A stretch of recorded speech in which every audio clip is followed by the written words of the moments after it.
Bueno, hoy es un culto de Santa Cena. Y los cultos de Santa Cena, la palabra de Dios nos insta a que nosotros hagamos una revisión de nuestra vida, ¿no? Antes de acercarnos a la mesa, dice que nos examinemos a nosotros mismos.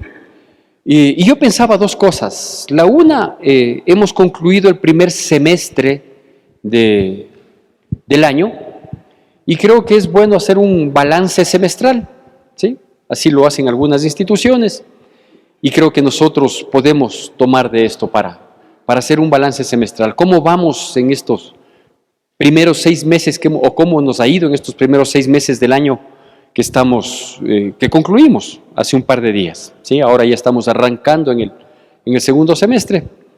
Y la otra cosa que pensaba es qué tanta carga nosotros llevamos, no solo de este último semestre, sino posiblemente de tiempo atrás, de años atrás podría ser, ¿sí? ¿Por qué? Porque hay momentos en la historia de los seres humanos, hay hitos, ¿sí? En la historia de los seres humanos que son dolorosos, que son tristes, que afectan, que golpean y que marcan nuestras vidas en realidad, ¿no? Esas situaciones que llegaron para dejarnos una secuela, ¿sí? Y dejarnos una secuela en el alma muchas de las veces, ¿sí? Que no es fácil que cicatrice. Frente a una situación de esta naturaleza, lo peor que nosotros podemos pensar es que ya pasará, que el tiempo todo lo cura. Es mentira. El tiempo nada cura, el tiempo todo lo pudre, eso sí es cierto, ¿no? Entonces yo pensaba y digo, claro, Dios mismo nos ha dado una muestra al respecto, ¿no? Por ejemplo, el peor cáncer que tiene la sociedad se llama pecado, ¿sí? Ese es un mal terrible, es un hito que apareció allá en el Edén inclusive, ¿no? La desobediencia es un pecado y ese fue el pecado de nuestros primeros padres, por lo cual fueron destituidos de la presencia de Dios. Y luego la palabra de Dios nos dice una realidad, que todos hemos pecado y que destituidos quedamos de la gloria de Dios. Frente a este gran mal, ¿qué es lo que Dios hizo? Bueno, pues Dios propuso una solución, ¿sí? Mandó a su Hijo Jesucristo para que en la condición de hombre, humillándose a la condición de hombre, se abriera el capítulo de la salvación, el capítulo de la redención, pero Él cerró ese capítulo como tenía que ser, ¿sí? Es decir, cumpliendo la paga del pecado, que es la muerte, y por eso Cristo Jesús murió en la cruz del Calvario, y no solo que murió pagando el precio del pecado, sino que inclusive resucitó al tercer día, para que quede constancia no solo que es de parte de Dios la redención, entregando a su Hijo, sino que inclusive quede constancia de que el mismo Cristo Jesús habría de subir a la diestra del Padre a interceder por nosotros. Es decir, que diga, mira, yo ya pagué el precio del pecado por los que están ahora reunidos en el centro de adoración cristiana, para que Él mismo sea el intercesor, el intermediario de que nosotros gocemos de esa salvación. Es decir, Dios mismo quiere que nosotros cerremos capítulos de dolor en nuestras vidas. Dios mismo quiere que nosotros vayamos aligerando nuestra vida, despojándonos de cargas y poniendo un punto final a ciertas cosas, pasando la página y continuando. Pero uno no puede continuar con esa carga, con ese sentimiento, con ese resentimiento y con situaciones que generan estos hitos de dolor. Llámese un rompimiento sentimental de novios o de casados, ¿sí? Llámese una quiebra económica en un momento determinado, o llámese alguna injusticia que llegó a nuestras vidas y que nos golpeó, nos tumbó muchas de las veces esta circunstancia, estas situaciones. Es decir, todas aquellas cosas que en un momento determinado llegaron, tocaron, golpearon, afectaron, hirieron y que hay que ponerle un punto final, ¿no? Viendo en el contexto de estas situaciones que llegan a nuestras vidas, cada situación es terrible. A uno de una manera, a otro de otra manera, de tal o cual naturaleza, pero todas son terribles, no podemos ponernos a discutir si no, es que lo que yo viví es más crítico, no, simplemente lo tuyo es tuyo y fue crítico y así lo de cada uno, ¿sí? Mirando, digo, la palabra de Dios, me vino inmediatamente a la mente cuando pensaba en estas circunstancias que se presentan en nuestra vida, que hay un pasaje de la palabra de Dios que relata una situación espantosa, ¿no? Que tiene su origen, que tiene su causa, pero que de todas maneras, por más causa que haya existido, uno no espera que muchas de las veces las consecuencias sean tan críticas. Es por eso que uno tiene que evitar cometer errores, porque uno no sabe, uno no avanza a medir, no avanza a dimensionar la consecuencia. Y hay veces que uno dice, pero si solo hice esto, claro, lo que pasa es que esa es una siembra y la cosecha es grande y abundante, ¿no? Entonces, por eso digo, es preferible evitar. Vea, en la medida de lo posible, tratar de manejarnos correctamente, ¿sí? En 2 de Samuel, capítulo 13, ¿sí? Le voy a contar la historia y luego vamos a los versículos pertinentes, o le voy a recordar la historia y luego vamos a los versículos pertinentes. En 2 de Samuel, capítulo 13, se relata un acontecimiento terrible. Es una violación, un hecho totalmente execrable, abominable, reprochable en todos los sentidos, ¿no?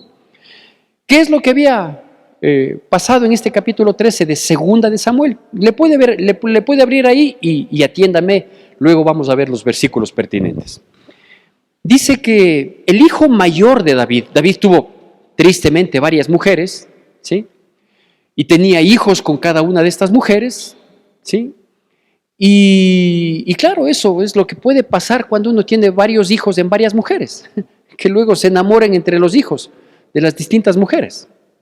Y el hijo mayor, el primogénito de David, que se llamaba Amnón, se enamoró perdidamente de una media hermana de David, de su padre David, que era joven, era una jovencita, que se llamaba Tamar, ¿sí?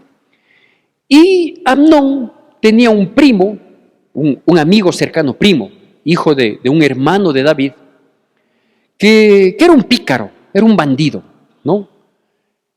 Y le comenta, el primo le ve a Amnón, todo él alicaído, ojituerto, boquimudo, flaco, ojeroso, cansado y sin ilusiones. Y le dice, ¿qué te pasa, Amnón? ¿No me vas a comentar, no me vas a declarar tu tristeza? Se te ve que estás mal. Y él le dice, sí, sabes que este es un mal de amores, porque estoy enamorado de mi hermana Tamar. Y imagínate, es mi hermana, es mi media hermana. Yo soy el primogénito, ella es de las ultimitas, es joven. Y sobre todo, hay algo que me detiene, no solo la circunstancia propia, sino que ella es hermana de padre y madre de Absalón. Y Absalón no es que tenga precisamente su carta de presentación, no es que sea ser un hombre pacífico, razonado, sensato. Entonces todo este tipo de cosas me detienen, ¿no? Le dice, pero yo soy tu asesor, pues, ¿cómo vas a estar sufriendo? Haz lo siguiente, finge que estás enfermo, tu padre te va a ir a visitar porque eres el primogénito del rey David, finge que estás enfermo y cuando tu padre te visite tú le dices, papá, yo solo quiero pedirte un favor, que mi media hermana Tamar venga a visitarme, me prepare algo de comer, ¿sí? Y cuando ella esté para servirte la comida, vas a hacer lo siguiente, vas a pedir que salgan todos los otros siervos, todas las otras personas, y cuando ella entre, ahí le tomas, y ya, eso es todo. Y el tonto de Amnón acepta semejante consejo. Efectivamente, finge ser enfermo, estar enfermo, su padre le va a visitar, todo salió de acuerdo a lo planificado. Lo que no estaba planificado eran las consecuencias posteriores. Le va a visitar su padre, Amnón le dice, papá, yo quisiera que le pidas a mi hermana Tamar que venga, que prepare unas 2 hojuelas y me sirva. Efectivamente, la hermana muy comedidamente ante el pedido y ruego de su padre y sabiendo que era su medio hermano y que era el primogénito, pues no se niega a la niña, llega a donde el sinvergüenza y el rato que le va a servir las hojuelas al entrar a la alcoba, pide que todo el mundo salga y le viola. Y se aprovecha y le viola, ¿no? Frente a esta situación terrible, espantosa, ya le digo por demás, reprochable, se entera Absalón, que era hermano completo de Tamar, y toma esta acción. Vamos por favor ahora sí a la palabra de Dios. Segunda de Samuel, capítulo 13, versículos del 20 al 23. Segunda de Samuel, capítulo 13, del 20 al 23. Dice así: y le dijo su hermano Absalón: ¿ha estado contigo tu hermano Amnón? Pues calla ahora, hermana mía, tu hermano es. No se angustie tu corazón por esto. Y se quedó Tamar desconsolada en casa de Absalón su hermano. Y luego que el rey David oyó todo esto, se enojó mucho. Mas Absalón no habló con Amnón ni malo ni bueno, aunque Absalón aborrecía a Amnón porque había forzado a Tamar su hermana. ¿Sí? ¿Cuál fue la reacción de Absalón? ¿Sí? Que no se esperaba, ¿no? ¿Sí? Fue una reacción aparentemente pacífica. Prefirió, quizás a criterio de él, dejar las cosas ahí. Le pregunta para confirmar ante la deshonra evidente que había sufrido su jovencita hermana. Le dice: ¿tu hermano Amnón estuvo contigo? La respuesta era evidente. Le dice: tranquila, tranquila. Él es tu hermano, tú tranquila. Quédate nomás aquí en mi casa. Y dice que Absalón no hizo nada, ni bueno ni malo. No habló con Amnón, no. Aparentemente puso tierra sobre la situación y dejó todo ahí. ¿Sí? Cuando estos acontecimientos se dan en la vida y uno quiere poner tierra sobre el asunto y pensar que el tiempo va a obrar para bien, poniendo calma, tranquilidad, lo único que estamos haciendo es permitiendo que ese pasado doloroso se vuelva una carga en nuestras vidas. Pero quizás lo más peligroso, más que el pasado se vuelve una carga, una molestia cada vez que me viene a la mente, ¿sí? Me irrito, me molesto. La parte más crítica es el futuro, ¿no? Porque el futuro está dejando una herida abierta que va a sangrar tantas y cuantas veces se lo mencione. Entonces el pasado es una carga, pero el futuro es, el incierto futuro es terrible, porque uno no sabe cuándo va a dejar de sangrar y no va a dejar de sangrar si es que uno no le pone un alto, si es que uno no pone una solución, si es que uno no llega a un punto final. ¿Cómo me permití llamarle a esta prédica? Bueno, a esta prédica me permití llamarle: cierra el ciclo de dolor. Cierra el ciclo de dolor. ¿Por qué? Porque concluyo con el versículo 23 que dice así. Concluyo la lectura de la palabra, ¿no? Dice así: aconteció pasados 2 años que Absalón tenía esquiladores en Baal-Segor, que está junto a Efraín, y convidó a Absalón a todos los hijos del rey. Este acontecimiento terrible, esta violación, este abuso, ¿sí?, en contubernio, con premeditación, alevosía y ventaja, ¿sí?, había sucedido 2 años atrás. Aquí consta en un mismo capítulo, pero este capítulo relata 2 años, al menos, ¿no? Y en esos 2 años, pues la actitud de Absalón y aparentemente de toda la situación dentro de la familia del rey había venido a una calma, ¿sí? Fue terrible, David se enojó mucho, dice la palabra, no era para menos. Y yo quiero aquí hacer un paréntesis. ¿Por qué? Porque le dije que esta situación tan espantosa como es una violación, que marca la vida, no solo de la víctima directamente, sino de todos los involucrados, ¿no?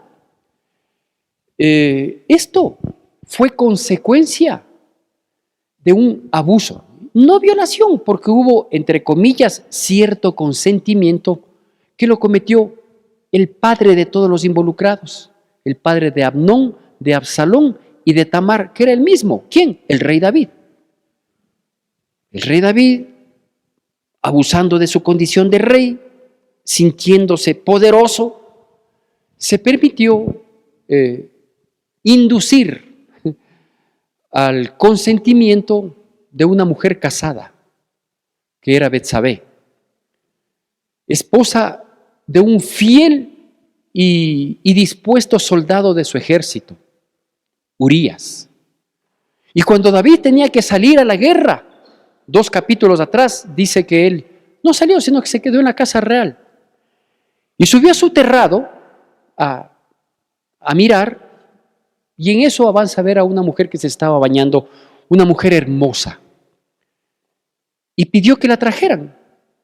Y la sedujo y la convenció. No sé si la forzó, no sé si la fuerza fue psicológica o física.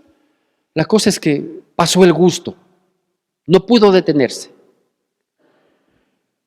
Él nunca avisoró las consecuencias. Porque digo, vea, cuando hacemos las cosas sin pensar, y pensar no implica solo la decisión que voy a tomar, sino las consecuencias que puedo acarrear. Y obviamente ante una provocación de pecado, si algo no se piensa es en las consecuencias. Se piensa en el momento, en pasar el gusto, y si alguna proyección futura existe, es decir, no va a pasar nada. Aquel acto igualmente reprochable por demás de David con Betsabé trajo como consecuencia, entre otras cosas, no solo la muerte del hijo que se generó en esa relación, sino que le convirtió a David en un criminal porque le mandó a matar a Urías, porque terminó muriendo el niño engendrado en Betsabé. Y después de algunos años, al menos 2, según nos relata aquí, pasó lo que pasó en medio de su familia, ¿no? Por eso digo, vea, uno tiene que ser pensante, moderado, ya le digo, analizar las cosas. Uno no puede tomar una decisión fruto del instinto, fruto del impulso del momento, porque eso trae consecuencias, y consecuencias, insisto, que no avisoramos la magnitud de las mismas.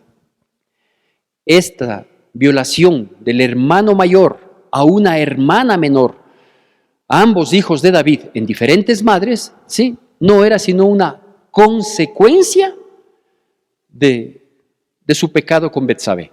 Pero bueno, ahora esto es un capítulo, no digo aparte porque está dentro de toda una situación espantosa, pero sí es un caso que tiene que ser tratado por separado, porque de lo que yo me permití leer a propósito, únicamente hasta el versículo 23, del 20 al 23, el 20 al 22 dice que Absalón tomó una actitud aparentemente demasiado benévola, ¿sí?, al decir, es tu hermano, no hagamos problemas, somos hijos del rey, evitemos el escándalo, y tú tranquila, quédate aquí conmigo y no va a pasar nada. Aparentemente se podría mirar así, pero el versículo 23 revive 2 años después. El versículo 23 dice, 2 años después, ¿sí?, revive la situación. Dice que él tenía esquiladores y decidió hacer una invitación a todos los hijos del rey. Invita, y obviamente Amnón, sabiendo que Absalón era de cuidado, se niega a ir. Absalón va donde su padre David y le dice, papá, quisiera que tú nos acompañes a esta invitación que yo me he permitido hacer a todos mis hermanos hijos del rey. David le dice, no, mijo, no me insistas, ¿sí? Dice, bueno, entonces al menos te pido que le impulses, que le empujes a mi hermano Amnón para que vaya a la invitación. Y ante la insistencia de Absalón, David le dice, perfecto, yo voy a pedir que Amnón vaya, como mi representante, como mi primogénito, que vaya a la invitación que tú muy gentilmente te has permitido hacer. Pero no es que era una invitación por compartir con la familia y que viva la familia real, no. Era todo un contubernio de Absalón, porque él había dado instrucción a sus empleados que cuando estén en medio de la fiesta y el corazón de Amnón, fruto de otro causante de grandes males que se llama licor, ¿sí? Por poquito que sea, por mucho que sea, el licor es uno de los asesinos más grandes de la humanidad, que es tan cruel que a unos les mata de contado y les corta toda su posibilidad de futuro, ¿sí? Y a otros es tan cruel que este asesino llamado licor les mata a plazos, porque va matando de a poco, va matando sus relaciones interpersonales, va hiriendo al resto de su familia, ¿sí? Hasta que termina cobrando la vida de sus víctimas. Entonces les dice, Absalón dice, cuando vean que el corazón de mi hermano Amnón está alegre, ¿sí? Arremetan contra él y le matan. No duden, yo les estoy dando la orden. Y así sucedió. 2 años después. Entonces yo digo, estos 2 años que pasó entre aquella abrupta violación y una fiesta de compartir, de disfrutar, de salir satisfechos. Ayer yo tuve 2 invitaciones, ¿sí? Al mediodía un almuerzo y en la noche una cena por demás maravillosa, ¿sí? Nos reímos, compartimos, recordamos, hablamos, lindo, ¿sí? No hubo problema, todo lo contrario, salimos en santa paz después de haber compartido de lo mejor, ¿sí? Entonces eso se esperaba que sea la fiesta propuesta por Absalón, pero terminó en un crimen, en un asesinato, insisto, con total premeditación. Y ese crimen, ¿sí? Llega a oídos del rey David. Y no le llega el mensaje tal cual como se habían dado las cosas, sino que le llega el mensaje y le dicen, todos los hijos del rey han muerto. Y aparece un comedido ahí, y va y le dice, David, rey David, no te aflijas, ¿sí? Porque no son todos los hijos del rey, solo tu hijo Amnón nomás murió. ¿Sabe quién le llevó el recado a David? El primo que le aconsejó que le tomara a su hermana Tamar y le violara.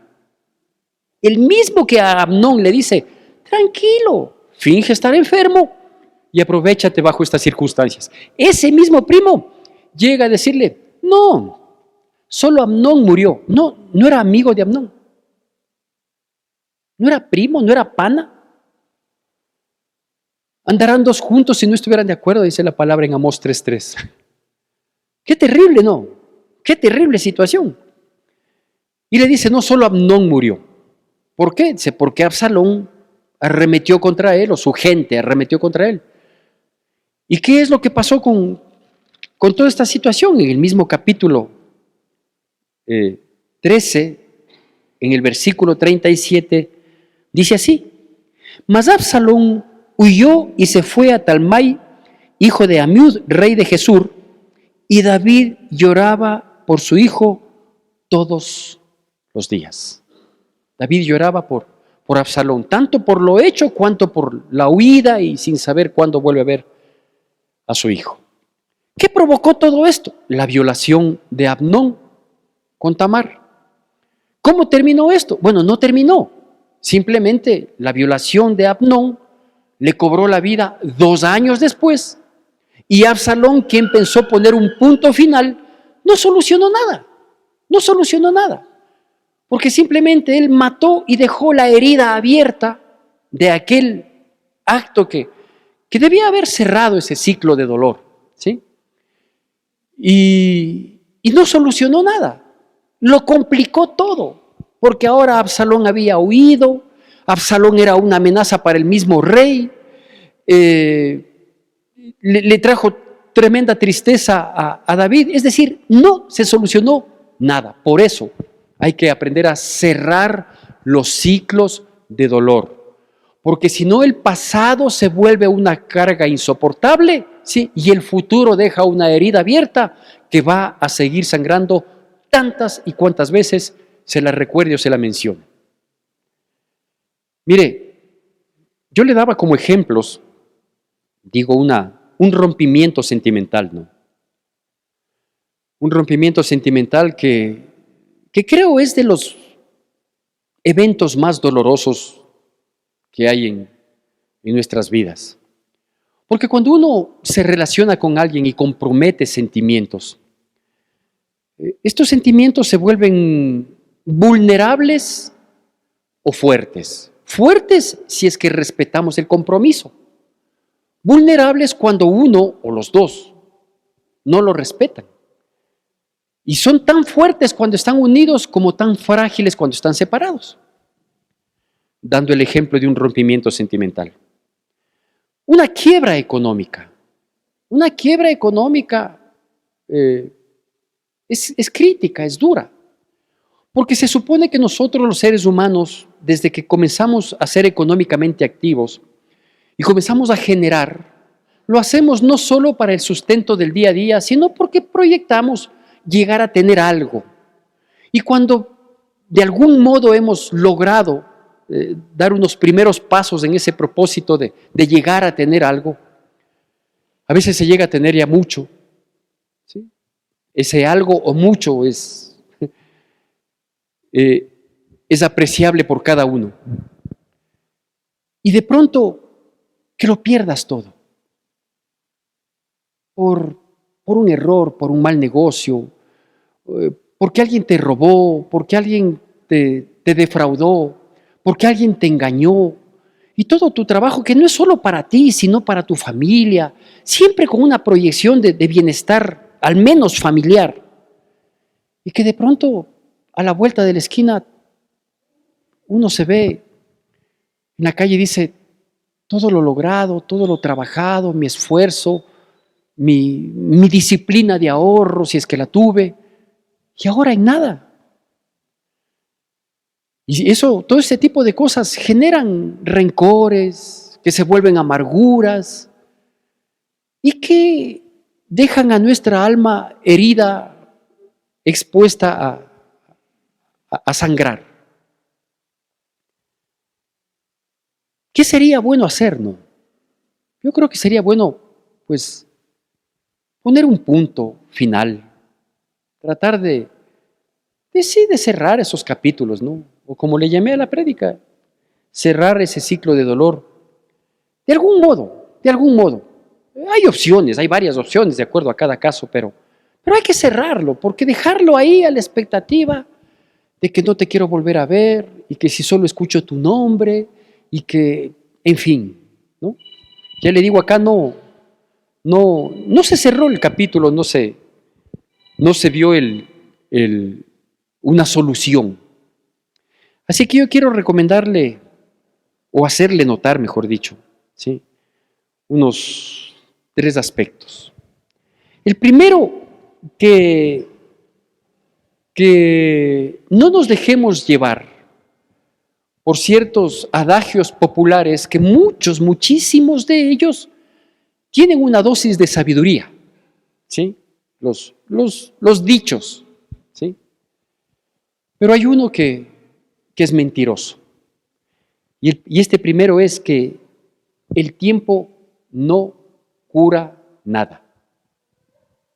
El tiempo no cura nada. Yo no sé si Absalón de buena fe dejó que el tiempo pase para que el tiempo cure, pues no curó. No curó. Aumentó la ira, le permitió el tiempo más bien planificar su venganza. Y la venganza no es una salida, por favor.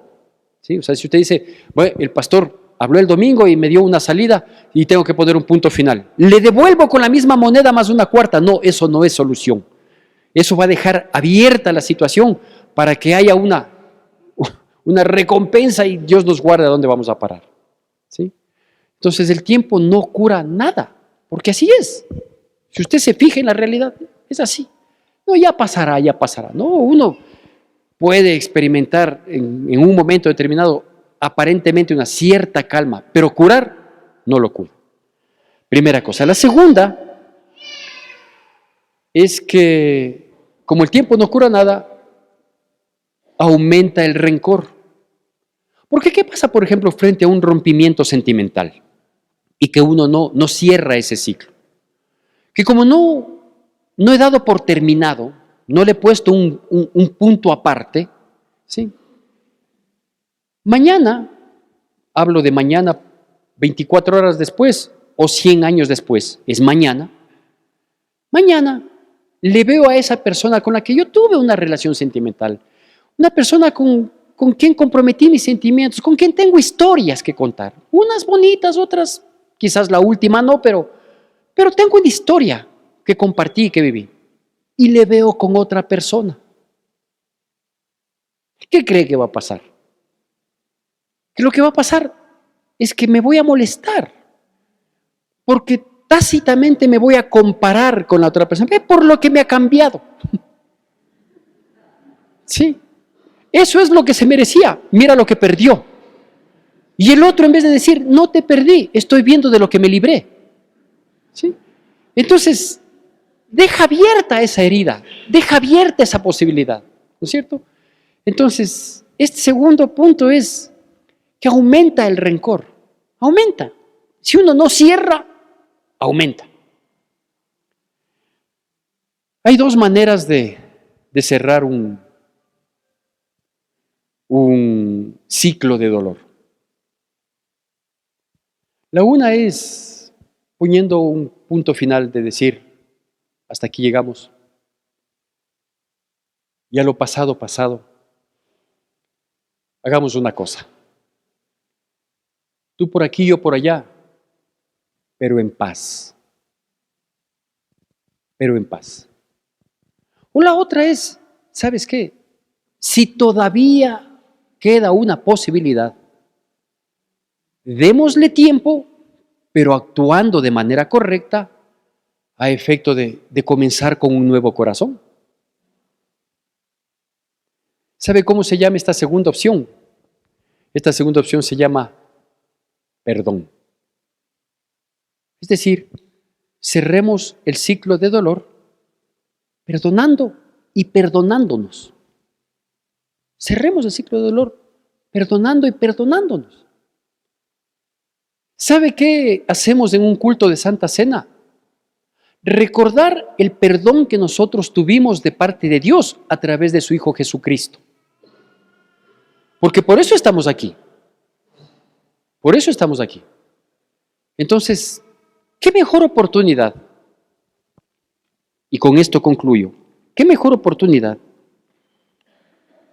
que cerremos ese ciclo de dolor perdonando, aunque no nos hayan solicitado, sino perdonando en mi corazón? Escuché esto a los tiempos, que le voy a repetir. A los tiempos escuché esto en esta semana, cuando veía un video creo que era de Enfoque a la Familia, de Sixto Porras. Él decía esto: cuando tú no perdonas, no es que le estás matando a la otra persona, sino que te estás suicidando. Y es verdad. Y es verdad. Solo que es un suicidio a largo plazo, ¿no? Porque a uno le atormenta, le lastima, le golpea. Terrible. Entonces la sugerencia es esta, ¿no? Vea, perdonemos.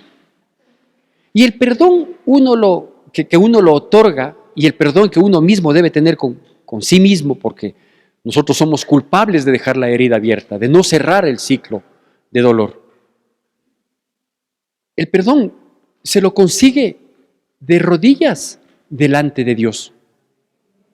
Es la única manera. Ya le digo, puede ser que la otra persona nos pida o no perdón, reconozca o no el agravio causado. Vea, déjele ahí.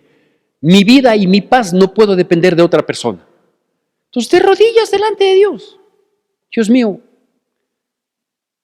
a mí me hicieron un daño. que no es nada en comparación al daño que le hicieron a tu Hijo Jesucristo, mi Señor. No es nada. Porque por último yo soy una persona pecadora. A lo mejor en este caso no tuve mucho que ver. Pero yo soy una persona pecadora. Pero tú, precioso Señor, tú eras santo y sin mancha.